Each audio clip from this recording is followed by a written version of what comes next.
Chapitre 1. Les banksters et l'agenda reptilien. Il y a beaucoup de grands acteurs dans l'élite mondiale de la finance et de la banque qui ont influencé l'Amérique et le monde en général. Chacun de ces joueurs et leurs sociétés peuvent venir d'endroits différents, avoir des familles différentes et suivre des religions différentes, mais ce qu'ils ont tous en commun, c'est que leurs actions collectives au fil du temps sont exactement parallèles à l'agenda reptilien satanique d'avoir un pouvoir et un contrôle absolu sur l'humanité à travers la cupidité, l'oppression et la manipulation. Tenter de détruire nos droits, notre souveraineté et notre abondance.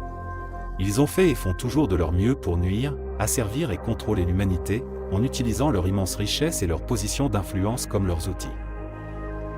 Ensemble, unissons les points dans ce réseau élaboré et sophistiqué de tyrannie et de tromperie qu'est l'élite bancaire. Avez-vous prêté attention à ce qui se passe dans les industries de la musique et du divertissement ? Au cours des dernières années, de plus en plus d'artistes se sont enrichis et ont connu le succès du jour au lendemain, après avoir vendu leur âme au diable et sont maintenant exposés pour avoir commis d'horribles crimes contre l'humanité. Le diable, Lucifer et Satan étaient des seigneurs reptiliens sombres qui ont maintenant été éliminés. Les derniers reptiliens de rang inférieur, ainsi que d'autres entités sombres, y compris les démons, les vampires sombres et les gris, ont fait de leur mieux pour récolter, manipuler et abaisser la conscience des humains de la Terre.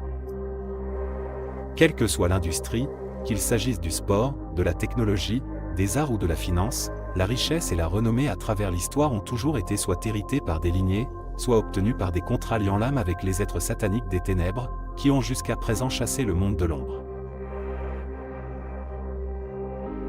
Ces forces des ténèbres complotent des centaines d'années à l'avance, en utilisant des miroirs et d'anciennes technologies de voyage dans le temps.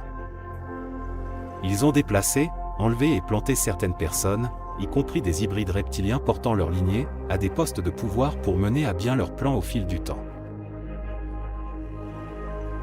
Il est exposé chaque jour plus souvent comment les élites bancaires et financières mondiales sont directement impliquées dans l'agenda de domination du monde reptilien. Chapitre 2. BlackRock et Larry Fink. Les sociétés d'investissement telles que les Big Three, BlackRock, Vanguard et State Street ont monopolisé et dominé le secteur de l'investissement pendant de nombreuses années. Chacune de ces entreprises possède et a donc une influence sur une grande partie de chaque grande entreprise du monde. Il s'agit notamment de participation dans des ETF, des actifs numériques et de la tokenisation, des produits pharmaceutiques, de l'immobilier, des fonds de retraite, des fonds universitaires, des assurances, de la banque et de la finance, de la beauté et des soins de santé, des produits ménagers, de l'alimentation, de l'agriculture et des produits de consommation, de la technologie et de l'électronique, des médias sociaux, des prisons privées, des actualités, des médias, de la musique et du divertissement, pour n'en nommer que quelques-uns. Regardons de plus près BlackRock, l'une des plus grandes et des plus tristement célèbres maisons d'investissement au monde. Ses origines, ses affiliations, ses agendas et qui tire les ficelles. Larry Fink est le visage bien connu de BlackRock en tant que cofondateur, président et PDG. Son cercle intime se compose du cofondateur Rob Kaput, de la cofondatrice Suzanne Wagner, de la stratège Barbara Novick, du conseiller en chef en matière de risque Bennett Golub et du cofondateur et gestionnaire Ralph Schlossstein. Il convient de mentionner que toute l'équipe de BlackRock est juive, chacun d'entre eux, y compris Larry lui-même. En 1986, Larry Fink a perdu 100 millions de dollars alors qu'il travaillait chez First Boston. C'est cette expérience qui aurait déclenché son idée de lancer BlackRock en tant que société d'investissement de fonds indiciels basée sur la gestion des risques, la première du genre. Après avoir formé l'équipe de base de BlackRock, Larry a commencé à chercher des candidats retenus avec qui faire affaire. General Electric, qui possède l'un des plus grands fonds de pension des États-Unis, a accepté de travailler avec lui, fournissant à BlackRock le financement, la crédibilité et l'élan dont elle avait besoin. BlackRock a conseillé avec succès General Electric sur les prévisions financières, la gestion des risques et les opportunités d'investissement. La nouvelle s'est répandue rapidement et s'est étendue. Maintenant, voici un lien intéressant. Saviez-vous qu'Edison Electric Light a été fondé par Thomas Edison et a été financé par John Morgan JP Morgan, qu'il a ensuite acquise et fusionné avec plusieurs concurrents, la renommant General Electric? Nous reparlerons de John Pierpont Morgan plus tard. Au fur et à mesure que BlackRock grandissait, Aladdin est né. Aladdin est l'abréviation de Asset, Liability, Debt and Derivative Investment Network, et est un système de gestion des risques de pointe. Cette technologie est devenue une caractéristique attrayante de leur service, attirant de nouveaux clients qui avaient besoin de solutions d'investissement avancées. En quelques années, BlackRock a atteint des sommets astronomiques, avec plus de 11,475 billions de dollars d'actifs sous sa gestion à la fin du mois de septembre 2024. De plus, BlackRock est devenue une entreprise extrêmement influente, ayant une influence considérable sur la politique et les décisions gouvernementales qui ont une large portée à l'échelle mondiale. Les médias grand public idéalisent l'histoire de Larry Fink et du succès de BlackRock, dépeignant le tableau de l'opprimé courageux, se relevant à partir de débuts modestes et contre toute attente, transformant le rejet en triomphe. Étant donné que Larry possède une partie importante des médias grand public, j'aimerais éveiller votre curiosité et encourager votre discernement. Après le succès explosif de BlackRock, on pourrait dire que Larry Fink et son équipe étaient maintenant volontiers au lit avec leurs seigneurs reptiliens sataniques pour les aider à mener à bien leurs sombres agendas sur l'humanité, en leur offrant en retour une grande richesse, un pouvoir et un succès. Saviez-vous que BlackRock détient 7,7% des parts de Pfizer et environ 6,6% des parts de Moderna? Maintenant, changeons de rythme et jetons un coup d'œil à qui détient le plus d'actions dans BlackRock. À première vue, lors de mes recherches, je suis tombé sur une liste d'une douzaine de détenteurs institutionnels, dont le groupe Vanguard étant le plus grand actionnaire institutionnel avec 8,53% de l'entreprise. BlackRock lui-même est le deuxième plus grand avec 6,14% de la société. State Street Corporation est la troisième plus grande entreprise avec 3,84% de la société. Temasek Holdings Private Limited est la quatrième plus grande entreprise avec 3,31% de la société. Bank of America Corporation, Capital Research Global Investor, Morgan Stanley et Charles Schwab Investment Management détiennent également des participations importantes. Après une enquête plus approfondie, j'ai trouvé quelque chose d'intriguant. Le plus important actionnaire individuel de BlackRock est Merrill Lynch Company Incorporated. Merrill Lynch détient plus de 67,13 millions d'actions de BlackRock ANC, ce qui représente 45,32% de la société. C'est près de la moitié de l'entreprise. C'est beaucoup d'attractions. Alors, qui ou qu'est-ce que Merrill Lynch? Suivons l'argent et voyons où cela nous mène. Merrill Lynch & Co., ANC, anciennement Merrill Lynch, Pierce, Feney & Smith, ANC, était une banque d'investissement américaine cotée en bourse, offrant des services de gestion d'investissement, de banque d'investissement et des services financiers. En 2009, Bank of America a acquis Merrill Lynch. Intéressant. Cela fait de Bank of America le plus grand détenteur de BlackRock. Suivons l'argent plus loin et voyons où cela nous mène. Qui sont les principaux actionnaires de Bank of America?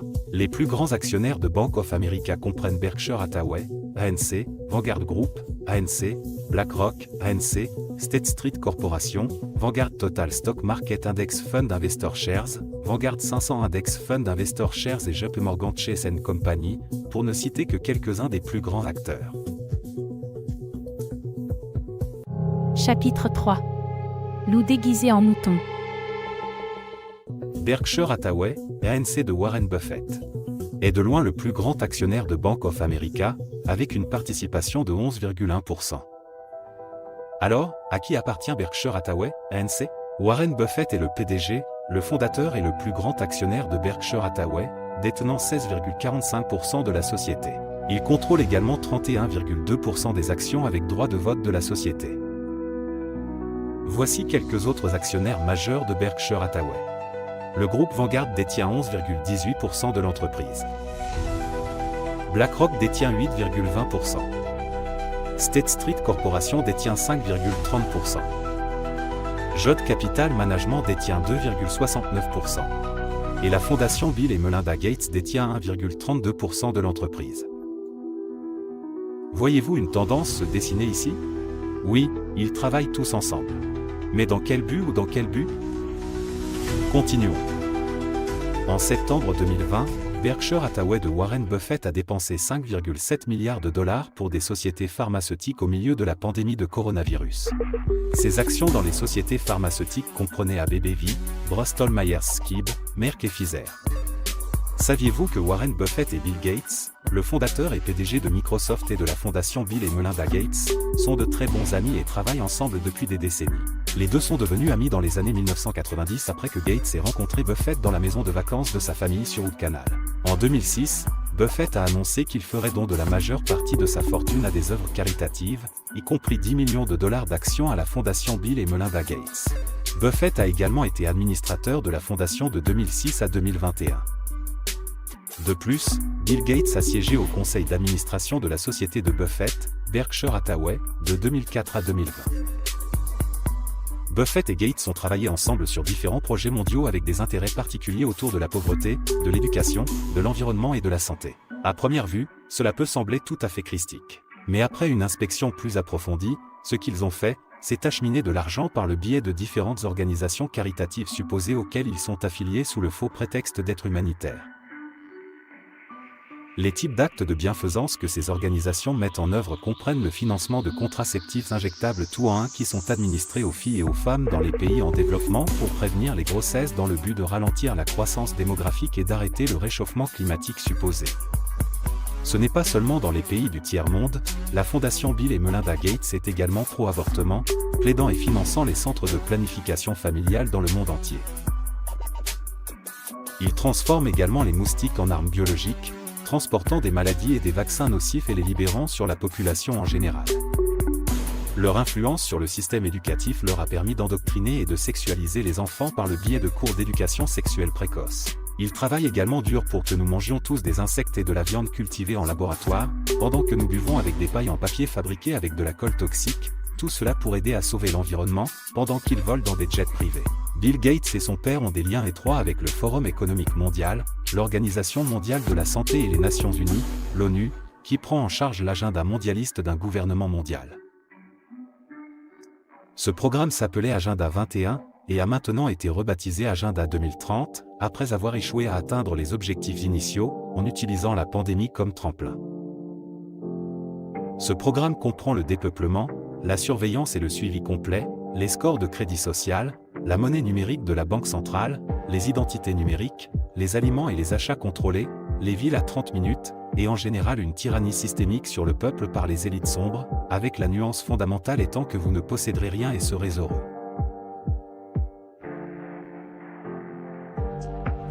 Saviez-vous que BlackRock a une histoire de partenariat avec Bill Gates et qu'elle est fortement investie dans MSFT/Microsoft Corporation, avec une participation actuelle de 7,30%. Larry Fink et BlackRock entretiennent également des liens étroits avec le Forum économique mondial de l'ONU. En octobre 2019, le fondateur de Microsoft, Bill Gates, qui, avec son ex-femme, dirige la fondation la plus riche et la plus puissante du monde, a co-organisé un exercice de simulation sur une épidémie mondiale de coronavirus. La fondation Bill et Melinda Gates, le Forum économique mondial et l'université Johns Hopkins ont en fait pratiqué la façon dont la pandémie se produirait et les mesures à prendre pour vacciner et contrôler la population. C'est pourquoi beaucoup se réfèrent aujourd'hui à la pandémie sous le nom de plandémie.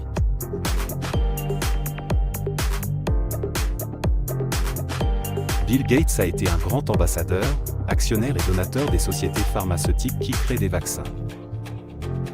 Gates a investi pour la première fois dans Pfizer en 2002.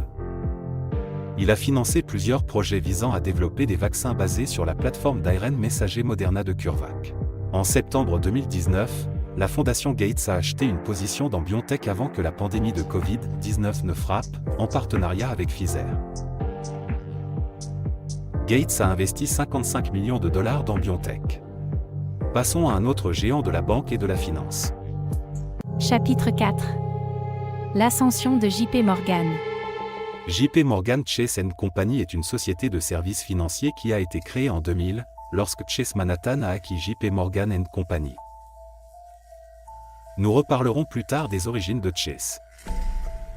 JP Morgan & Chase est la plus grande banque des États-Unis et la plus grande banque du monde en termes de capitalisation boursière.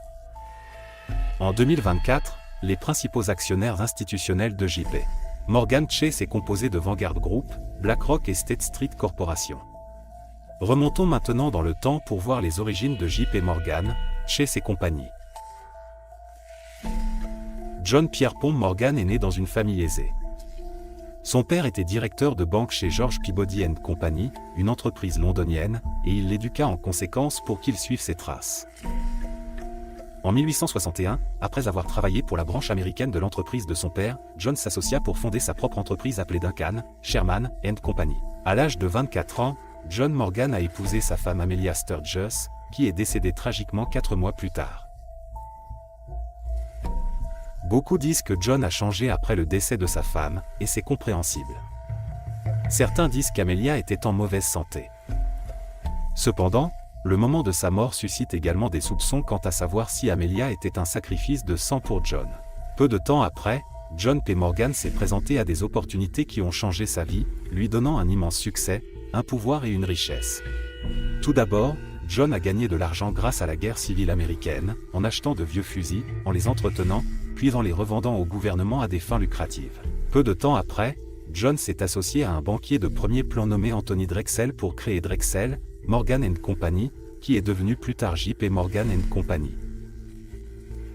Ensemble, ils se sont attaqués au secteur ferroviaire, conseillant, rachetant et fusionnant des compagnies de chemin de fer, monopolisant l'industrie et devenant extrêmement riches. John a ensuite racheté et fusionné les plus grands fabricants d'acier du pays, formant US.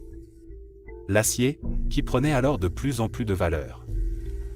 Pendant la dépression qui a suivi la panique économique de 1893, John Pierpont Morgan a aidé à réapprovisionner les États-Unis. Le Trésor en concluant un accord avec le président Cleveland pour former un syndicat privé de banquiers et d'investisseurs d'élite qui rachèterait les États-Unis. Obligations en échange d'or. Morgan, bien sûr, s'en est très bien sorti à la suite des achats d'obligations à un prix fortement réduit. Plus tard, Morgan organisa de nouveau la communauté financière pour empêcher un effondrement financier après la panique des marchés de 1907. Le peuple américain a commencé à se demander comment un homme d'affaires pouvait avoir une telle influence sur la politique et l'économie. L'un des plus grands scandales liés à John Pierpont Morgan est son lien avec le Titanic. Le Titanic appartenait à la White Star Line, une compagnie maritime immatriculée en Grande-Bretagne qui était une filiale de l'International Mercantile Marine Company, appartenant à des Américains. L'actionnaire majoritaire d'International Mercantile Marine était John Pierpont J.P. Morgan. John avait réservé un billet pour être à bord du Titanic pour son voyage inaugural, mais s'est ensuite retiré par coïncidence quelques instants avant son lancement, comme l'ont fait quelques autres élites riches. Dans le même temps, les rouages étaient mis en mouvement par un sous-comité du Congrès nommé le Comité Peugeot pour mettre en œuvre la Réserve fédérale d'Amérique et enquêter sur le Trust, qui était un groupe d'élites riches de financiers et de banquiers, une décision qui allait changer le système monétaire et l'économie de l'Amérique jusqu'à ce que la Réserve fédérale d'Amérique. Ce jour-là, l'introduction de l'impôt sur le revenu et du dollar fiduciaire de la Réserve fédérale, écrasant le rêve américain de liberté, de succès et de fortune autodidacte grâce à un travail acharné et honnête. À bord du Titanic lorsqu'il a coulé se trouvaient 3 hommes puissants, dont John Astor IV, Benjamin Guggenheim et Isidore Strauss, qui s'opposaient tous à la Réserve fédérale. Le 31 mars 1913, John Pierpont Morgan décéda, et son fils aîné et héritier John Pierpont Morgan Jr. reprit l'entreprise familiale, et le cycle se poursuivit jusqu'en l'an 2000, lorsque Chase Manhattan acheva l'acquisition de J.P. Morgan & Co. Dans le cadre de l'une des plus grandes fusions bancaires à ce jour. Créant J.P. Morgan Chase & Company. Chapitre 5. Les Rockefeller et Chase Manhattan. Les Rockefeller sont une famille d'immigrants juifs allemands qui portaient à l'origine le nom de Steinauer avant d'obtenir la citoyenneté américaine et de prendre la version américanisée de leur nom. Les Rockefeller ont une longue histoire tout au long de l'histoire américaine en tant que typhon des secteurs bancaires et pétroliers américains et en tant que premiers milliardaires enregistrés dans le monde. Chase Manhattan s'appelait à l'origine la Bank of the Manhattan Company. Il a été fondé en 1799 par Aaron Burr, qui était le 3e vice-président des États-Unis. En 1877, John Thomson fonde la Chase National Bank. Les deux banques ont fusionné en 1955 pour former la Chase Manhattan Bank. À l'époque, David Rockefeller était un banquier et un économiste américain qui a été président et PDG de Chase Manhattan Corporation. Il était membre de la famille Rockefeller, qui avait une longue association avec le monde bancaire. David Rockefeller était un dirigeant éminent de la Chase Manhattan Bank dans les années 1970 et 1980. Il était l'arrière-arrière-petit-fils de John D. Rockefeller Sr. Un autre membre influent de la famille était John D. Rockefeller et sa Standard Oil Company, qui contrôlait plus de 90% de l'industrie pétrolière américaine dans les années 1880. Cela a fait de lui l'un des hommes les plus puissants d'Amérique à l'époque. John D. Rockefeller était connu pour ses pratiques contraires à l'éthique telles que les prix prédateurs et la collusion avec les chemins de fer, tout en intimidant, humiliant et contraignant ses concurrents, ou tous ceux qui s'opposaient à son contrôle absolu et à sa propriété de l'industrie pétrolière en Amérique. John D. Rockefeller a également joué un rôle important dans la création de la Fondation des Nations Unies. Il a même fait don de 8 millions de dollars pour acheter un terrain à New York afin de devenir le siège permanent de l'ONU. La Fondation Rockefeller a été créée en mai 1913, quelques mois seulement avant la création de la Réserve fédérale, à laquelle la famille Rockefeller et J.P. Morgan ont été directement impliqués. La Fondation Rockefeller a joué un rôle majeur dans la transformation de la Société des Nations en l'ONU, en collaborant avec le département de l'économie, des finances et du transit et l'administration des Nations Unies pour le secours et la réhabilitation, qui a joué un rôle déterminant dans la naissance de l'ONU. Assemblée générale. N'oubliez pas que l'ONU est l'organisation globale qui promeut l'agenda mondialiste 2030 d'un gouvernement mondial. Les Rockefeller ont été, jusqu'à ce jour, incroyablement riches et considérés comme ayant un pouvoir énorme, influençant et manipulant la politique, la santé, l'éducation, l'agriculture et l'économie, utilisant la Fondation Rockefeller pour diriger le financement vers les entreprises, les particuliers, les organisations gouvernementales et les partis politiques afin de faciliter leurs programmes souhaités. Cela nous amène à notre dernière et plus tristement célèbre famille bancaire. Chapitre 6. Les Rothschild. Les Rothschild sont une riche famille de banquiers juifs ashkénazes, originaires de Francfort, en Allemagne. Ils sont surtout connus pour leur influence économique en Europe et dans le monde en général, en fondant la première banque internationale, dont elle est devenue un modèle pour les banques centrales du monde entier. C'est pourquoi Mayer Amschel Rothschild est connu comme le père fondateur de la finance internationale. Cependant, les Rothschild ont influencé et influencent toujours la vie de milliards de personnes dans le monde de multiples façons, et aucune d'entre elles n'est bonne. Avec les Rockefeller, les Rothschild ont influencé le système éducatif, l'économie, le système monétaire, l'agriculture et les secteurs médicaux, et ont eu un intérêt particulier pour les industries des médias et du divertissement. Ils savaient que l'argent est le pouvoir, mais que l'information l'est aussi. S'ils pouvaient contrôler l'argent et les récits, alors ils pourraient contrôler le monde. Parmi les plus grandes atrocités commises par les Rothschild, il y a eu l'instigation et le financement des deux côtés de plusieurs guerres pour des gains monétaires. C'est le cas, en 1815, alors que la bataille de Waterloo touchait à sa fin, Nathan Rothschild s'est assuré qu'il serait le premier à connaître l'issue de la guerre, que Napoléon avait été vaincu.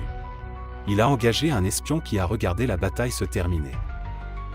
L'espion a ensuite envoyé un pigeon messager portant une note avec le résultat à Rothschild. Immédiatement, Nathan paya des gens pour faire circuler des rumeurs selon lesquelles Napoléon avait en fait gagné, paniquant le marché boursier et le poussant à vendre leurs obligations britanniques à la bourse, faisant chuter le prix de façon spectaculaire. Ensuite, il a stratégiquement acheté toutes les obligations à un prix réduit juste avant que la valeur de la livre sterling britannique n'augmente de manière astronomique, faisant de lui l'équivalent de 6 milliards de dollars du jour au lendemain. Un autre a été la création d'Israël en 1917 par la déclaration Balfour. Cette déclaration, qui a été initiée par Walter Rothschild et publiée par le ministre britannique des Affaires étrangères, a accordé aux Juifs sionistes la terre de Palestine à occuper comme la leur. Bien sûr, cela signifiait retirer des terres au peuple palestinien, les véritables gardiens de la terre, et les déplacer complètement.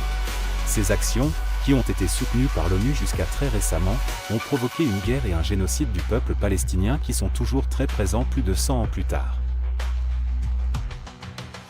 Au tournant du siècle, alors que les nouvelles avancées technologiques menaçaient de changer à jamais la façon dont les gens communiquaient et partageaient l'information, les Rothschild ont vu une opportunité de contrôler et d'influencer l'information diffusée au public. Ils ont acheté les plateformes d'information, les stations de radio, les entreprises de musique et de divertissement et possèdent et contrôlent encore à ce jour la majorité des industries des médias et du divertissement dans le monde. L'avidité implacable et impitoyable des Rothschild pour l'argent, leur soif de pouvoir et leur mépris total pour la vie humaine les marquent comme l'un des êtres les plus maléfiques que nous connaissons à ce jour. Leur niveau de cupidité est si énorme que, comme de nombreux membres de la famille royale l'ont traditionnellement fait, les Rothschild se marient dans leur propre famille. Étant adaptés avec leurs cousins au 3e et au 2e degré, cela est fait pour garder la richesse à l'intérieur de la famille et pour maintenir leur lignée. Chapitre 7. La chute des forces des ténèbres et l'ascension de l'humanité. Tous les grands acteurs de la finance et de la banque sont liés les uns aux autres d'une manière ou d'une autre, chacun jouant un rôle complexe dans un plan soigneusement orchestré par les forces des ténèbres pour tuer, contrôler et réprimer les habitants de la Terre. Chaque entité corporative puissante et corrompue se nourrit et s'entend avec l'autre, manipulant les marchés et le peuple pour le gain monétaire et le pouvoir, trompant et prenant le peuple pour les contrôler et contrôler les récits, et mener à bien le programme reptilien satanique global sur l'humanité. Les forces des ténèbres ont joué une partie d'échecs, avec de nombreux pions différents prenant des positions sous leur contrôle. Cependant, il y a un joueur encore plus grand avec un plan plus grand dans ce jeu, et c'est notre Créateur et son Fils, le Roi. Alors que nous, les gens, prêtons plus d'attention, élevons notre conscience et exposons la vérité sur qui sont ces forces des ténèbres et ce qu'elles ont fait. Morceau par morceau, nous levons le voile et sortons de la matrice. Nous inaugurons notre nouvelle réalité. Sortir l'humanité d'un état de peur et d'oppression. Et nous rassemblant dans l'amour, la lumière, la force, l'abondance et l'unité. Ils sont terminés. La divulgation complète est ici. Nous avons déjà gagné.